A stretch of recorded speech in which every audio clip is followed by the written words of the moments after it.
A loud mechanical roar shattered the morning silence. Chainsaws ripped through the crisp air as fresh-cut wood cracked and splintered, falling in slow motion onto the manicured lawns below. The tall oak trees, decades old, were collapsing one by one. Linda Prescott stood in the middle of the street, arms crossed, wearing an expensive beige coat and oversized sunglasses, watching as the destruction unfolded before her. She sipped a latte, unconcerned about the growing crowd of angry neighbors gathering around. The black residents of the community stood in shock, their voices rising in protest. "Hey, what the hell do you think you're doing?" one man shouted, stepping forward. Linda turned her head, barely acknowledging him. She waved a hand lazily toward the men operating the chainsaws. "Keep going," she instructed, her voice calm and entitled. More branches crashed to the ground. The sidewalk was now littered with wooden leaves, the remains of once proud trees that had lined the street for generations. A woman, middle-aged with gray streaks in her curls, pushed through the crowd. "These trees have been here longer than you have, lady. Who gave you the right to cut them down?" Linda exhaled sharply, finally turning toward the people now confronting her. "Aesthetic," she said with a smirk, motioning to the houses. "Do you see these ugly old trees? They block the view, make the neighborhood look outdated. We are improving property value here." A murmur of outrage spread through the small crowd. Linda rolled her eyes and pulled out her phone, pretending to scroll. HOA regulations allow for beautification efforts, and I am the HOA secretary. So technically, I don't need permission. The crowd started yelling. "This is illegal! You can't just destroy people's property. Where's the paperwork?" Linda looked up and smirked. "Oh, please, it's just trees." She didn't notice the tall, dark-skinned man standing in the distance, watching. Idris Elba. He hadn't said a word. He stood on his porch, hands in his pockets, his deep brown eyes fixed on the falling trees. His trees. The chainsaws kept roaring, but his gaze remained calm, focused. Then, one of the workers reached the largest tree, a towering oak with thick, twisting branches. It stood directly in front of Idris's home. Before the saw could touch the bark, Idris stepped forward. The crowd fell silent. Linda, noticing the sudden hush, turned to see what had changed. She saw him, his strong, chiseled features, his towering presence, the way the people around him instinctively moved aside. But she didn't recognize him. She scoffed. "And you are?" Idris ignored her question. His voice was low, steady, almost too calm. "Did you even ask who these trees belong to?" A tense silence followed. Linda chuckled under her breath, shaking her head. "Oh, here we go." She took a step closer, tilting her head at him. "You're just another angry resident, aren't you?" Her voice dripped with condescension. The way she said it, the way her lips curled at the word angry, wasn't lost on anyone. The message was clear. Idris stared at her. Not a flicker of emotion, not a hint of anger. Just calculated silence. Linda, expecting an outburst, raised an eyebrow. "No threats? No yelling?" Idris just nodded once. Then, without another word, he turned and walked back inside. No reaction, no argument, no wasted energy. That, more than anything, unnerved Linda. The sun had barely set when Idris Elba sat in his dimly lit study, sipping a glass of whiskey, his laptop screen glowing in the darkness. The air was thick with silence, save for the occasional click of his fingers against the keyboard. He was digging, quietly, precisely. The HOA's website was a glossy facade, stock images of smiling families, neatly manicured lawns, and a tagline that read, "Preserving the beauty integrity of our community." A complete lie. Idris knew there was more beneath the surface. He had seen corruption before, powerful men hiding behind respectable titles. Linda Prescott was just a loud distraction, a pawn on the board. The real player? Richard Langley. His name had come up again and again, on HOA meeting notes, property dispute records, and deep in real estate transaction logs. A wealthy businessman turned HOA president, Richard Langley was no ordinary homeowner.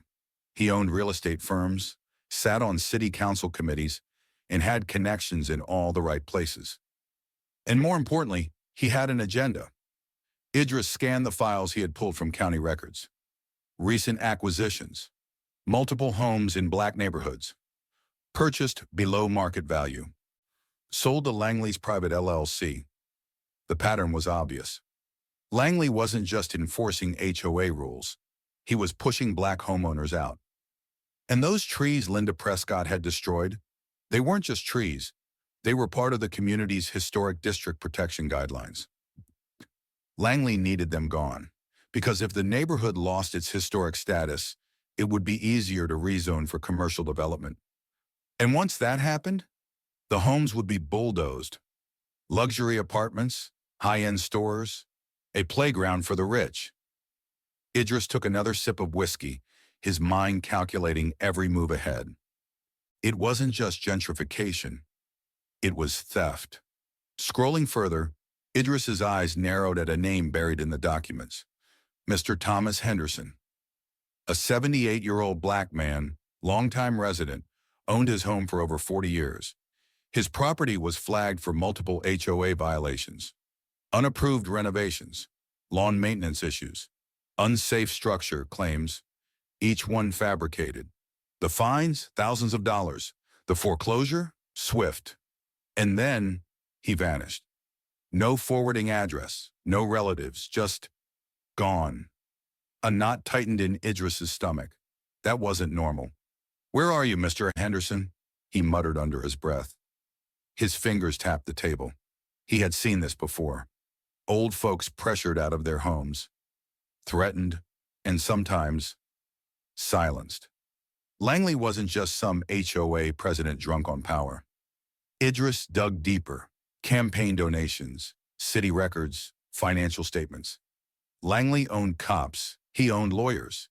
He had city officials in his pocket, a web of influence woven carefully over years. This wasn't just about black homeowners being fined or harassed. This was organized. This was systemic. And Idris knew exactly what kind of man he was dealing with. Langley thought he was untouchable. But that was about to change. The room was packed. Rows of smug homeowners, most of them white, sat in the HOA's luxurious meeting hall, sipping on complimentary coffee as if they weren't part of an elaborate criminal operation. The HOA board members sat at the front, looking down at the gathered residents like kings addressing their subjects. At the center of it all sat Richard Langley, confident, untouchable, smiling.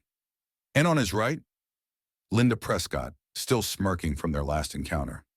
Idris walked in silently, his presence alone commanding attention. He wasn't a man who needed to yell.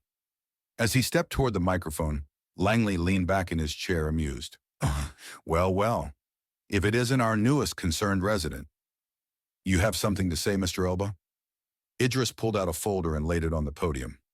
Yeah, he said, I do.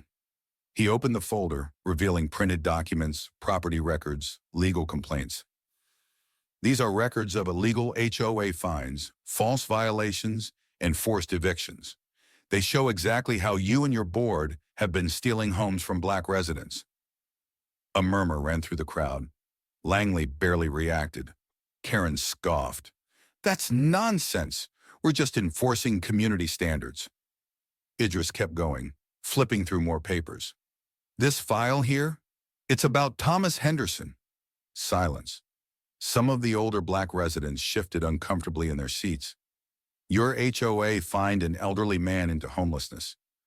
And now he's missing. Langley smirked, exchanging a glance with Karen. Then he laughed. A slow, condescending laugh. You really don't get it, do you? Langley leaned forward, his voice dropping just enough that only Idris could hear. You think a few papers are going to stop me? You think the law's on your side? His eyes glimmered with amusement. I know exactly who you are, Idris. As Idris left the meeting, he knew he had just kicked a hornet's nest. But he didn't expect the retaliation to come so fast. The next morning, an official HOA notice was nailed to his front door. a $50,000 fine. Violations included unauthorized home security system, his cameras, unapproved landscaping changes, his trees, yes, the ones they cut down, excessive noise disturbances. He lived alone and barely spoke to anyone. It was blatant intimidation. And it was just the beginning. That night, Idris was in his home, reviewing more files, when he heard it. Sirens. Bright red and blue lights flashed through his windows. Then, boom! His front door exploded open. Armed cops stormed in. Down on the ground, now! Idris didn't move. He just stared, his mind instantly calculating the situation. They were armed for war, bulletproof vests, rifles, even a battering ram. For one man, a black man. One wrong move and they'd put a bullet in him without hesitation. He raised his hands, slowly. "What's the charge?" he asked, his voice steady. One officer shoved him against the wall. "Anonymous tip, said you were a dangerous suspect." Another cop smirked. "We'll see if we find anything in your house." This wasn't law enforcement. This was a warning. They found nothing. Of course they didn't. Idris wasn't stupid enough to keep anything in his house that could be used against him. The cops left, but the message was clear. Langley had people in law enforcement. And then, Idris noticed it. The black SUV, parked down the street, tinted windows, engine running. Never too close, never too obvious, but always there. Langley wasn't just playing HOA politics anymore. This was bigger, more dangerous, and Idris Elba was in the middle of it. Idris knew the $50,000 fine, the police raid, and the SUV weren't just intimidation tactics. Langley was sending a message: back off or worse will come. But Idris wasn't the kind of man to back off. He started digging, deeper than before. Through online searches, backdoor contacts, and his own network, he tracked down HOA financial records. And that's when he found it. Millions of dollars, laundered through fake HOA expenses. Renovation projects that never happened. Security upgrades that were just invoices with no work done. Landscaping fees funneled into offshore accounts. It wasn't just corruption, this was organized crime. And Richard Langley, he wasn't just an HOA president. He was a front for something much bigger. Idris needed proof, real proof. He waited until midnight before making his move. Langley's private HOA office was located in an upscale corporate building. Guards patrolled the hallways. Security cameras covered every entrance. But Idris had been trained for this. Using an old maintenance tunnel, he bypassed the main entrance. Inside, he moved fast. No time for hesitation. He cracked Langley's computer, downloaded files, scanned folders. Then he found it, a hidden document, a list of names, high-level politicians, judges, cops, developers, all connected to Langley. And at the bottom, one file that stopped Idris cold. Mr. Henderson, a death certificate, cause of death, natural causes. But Idris knew better. Henderson didn't just disappear. He was murdered. And his death had been covered up. Idris grabbed the files and headed for the exit. But something was off. The air felt too still, too quiet. Then he heard it. Footsteps, fast, coordinated. Shadows moved in the dark hallway. Men in tactical gear, faces covered, guns drawn. This wasn't just security. This was a professional hit squad. They were here for him. First attacker Idris ducked just as the gun fired. He grabbed the man's arm, twisted it, and slammed him into the wall.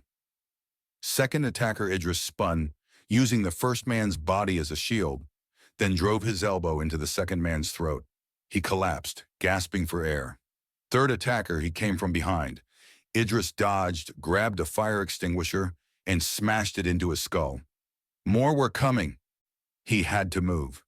Idris bolted down the hallway, weaving between cubicles as bullets shattered glass around him. Reaching the emergency exit, he kicked open the door, only to find two more waiting outside. They rushed him. Idris dropped low, swept the first man's legs, then used his own momentum to throw the second into a steel railing. He didn't wait. He ran.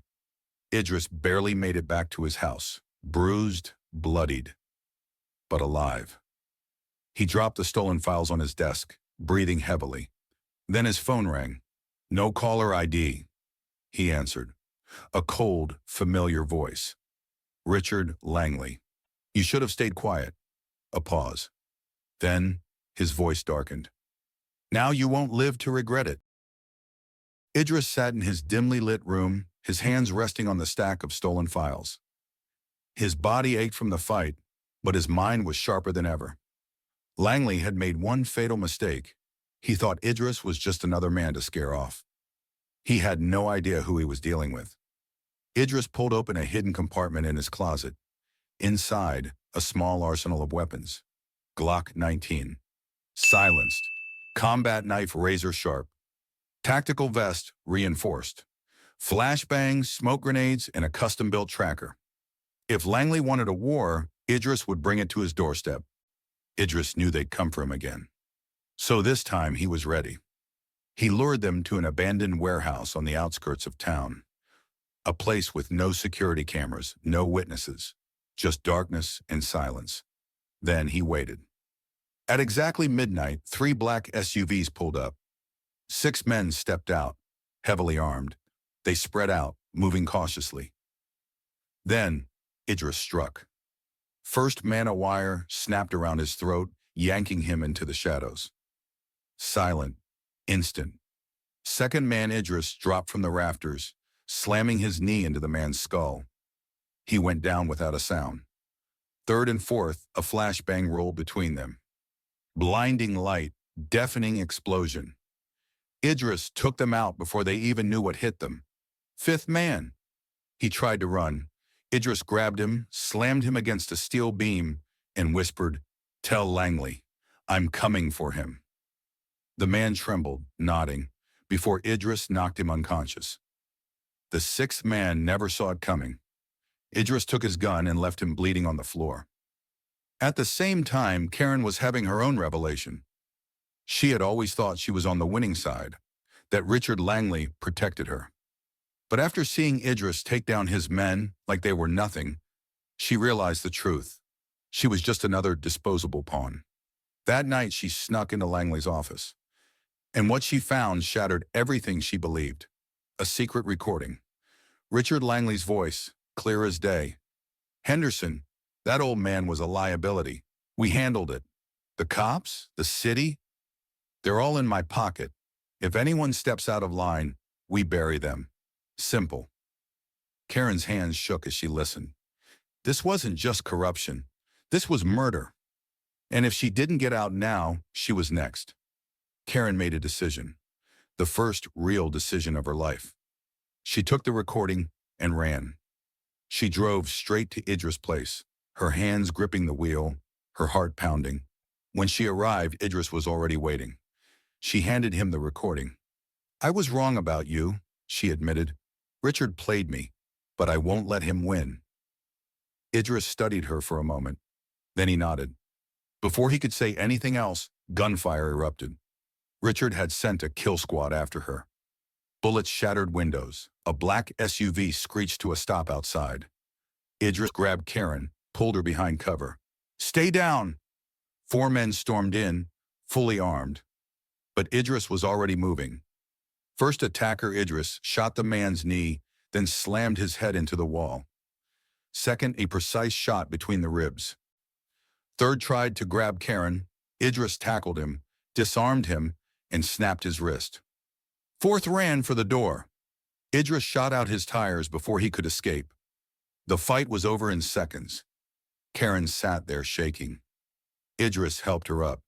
"You're not safe, but if you testify, we end this." She hesitated. Then she nodded. Richard Langley had just lost his most valuable pawn. And now, it was time to take him down for good. Richard Langley was losing control. Karen had betrayed him. Idris had exposed too much. This was his last shot. Eliminate them both. That night in a high-rise penthouse office, Richard stood by the window gripping a glass of whiskey. Behind him, his last, most lethal team waited. Ex-military, black ops, mercenaries. Richard turned to them. No more games. Kill them both. They nodded, loaded their weapons, and moved out. Idris sensed it coming. He and Karen had relocated to an abandoned industrial site on the outskirts of the city.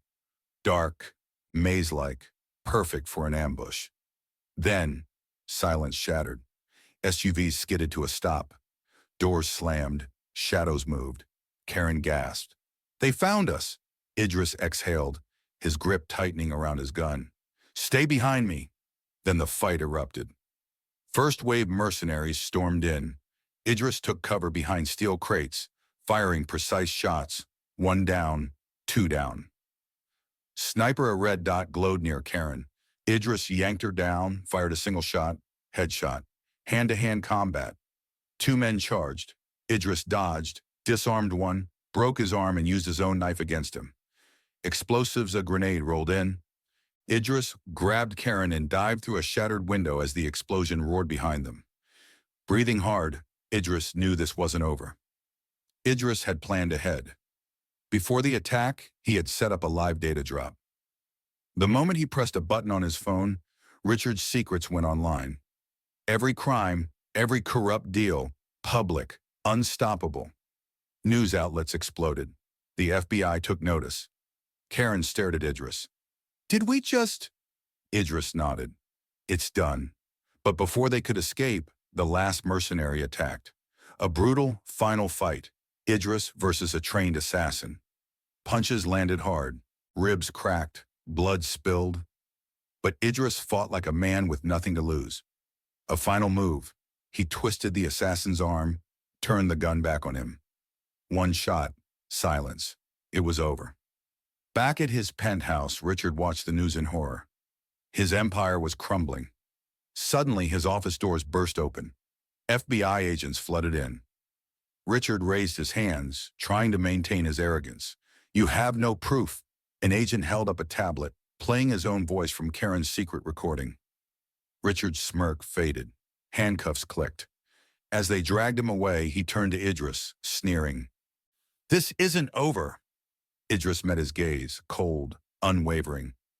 You're right. He stepped closer. It's just beginning.